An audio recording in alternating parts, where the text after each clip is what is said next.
When I would go to church with my dad as a kid, we always sat in roughly the same place, surrounded by people and families that were also sitting in about the same place as they did every Sunday. My dad and I would kneel or stand or sit as was appropriate for that part of the service. And when it came to the time to exchange the peace, my dad and I would hug, and then we would shake hands with the folks directly in front of us, and then to the right, and to the left, and directly behind us. But we would never leave the pew to go shake anyone else's hands. Exchanging of the peace was a liturgical practice that was restored in the new 1979 prayer book of the Episcopal Church. It was one of those innovations that I think my father could have done without. The Triduum, the series of 3 liturgies that includes Maundy Thursday, Good Friday, and the Easter Vigil, was also restored in the new prayer book. As a kid, I don't recall attending a Maundy Thursday service that had a foot washing. I don't think my dad would have been very agreeable to that. So my Maundy Thursday childhood services avoided the uncomfortable intimacy of washing feet and instead focused on the institution of the Eucharist. In our gospel reading from John tonight, we hear how Jesus, on the night before he was betrayed, washed the disciples' feet, taking on the form of a servant.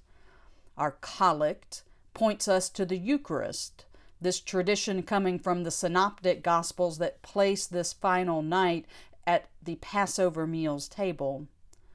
Foot washing and the Eucharist are the foci of this liturgy, though many churches also at the conclusion of the worship strip their altars, removing all of the decorative items from the worship space in anticipation of Good Friday. As an adult, my Maundy Thursday worship has been a day centered on the community of the church, united in loving, humble acts of service and the sacrament of the Eucharist, and all of the physical things of the worship space that would be part of a celebration in the church. In a way, Maundy Thursday for me as an adult has been about the defining things, the Eucharist, service to the community, the altar in the church, the things that define the church's mission and ministry today. But in this current season, all of that is gone. We are not in our church building. We are not in our chapel upstairs at Trinity Commons. The ceremony and logistics of foot washing and altar stripping don't have to happen this year. I am talking to a camera and there is no community gathered in front of me. And in light of that, I think I heard this Maundy Thursday gospel in a little bit different way.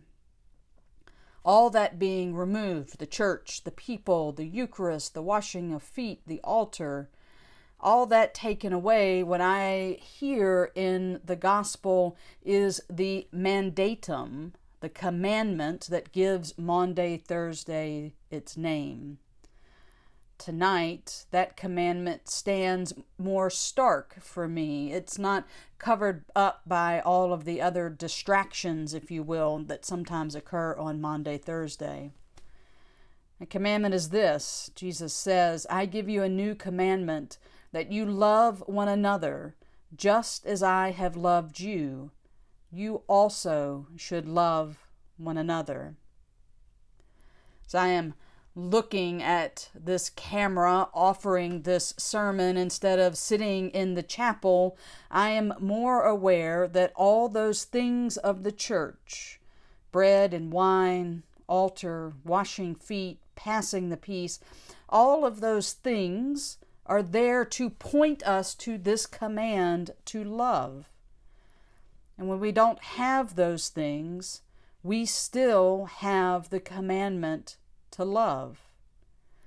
As long as we have that love, as long as we hear and respond to Jesus' command to love each other as he loved us, a love stronger than death, the church continues, even if the church doors are closed. Tonight, I also feel the tension in our Maundy Thursday gospel reading. A reading that begins with Jesus marking that he knew the hour had come. The intimacy of the foot washing is done. Jesus then moves on to prepare his friends for his absence. He says, "Where I'm going, you cannot come." Have to confess that as an adult, navigating the exchanging of the peace is still awkward. And if you have been with us at a worship at Trinity Commons, you know that normally there is some sort of back and forth between shaking hands or hugging, and I normally relent and give in to the hug.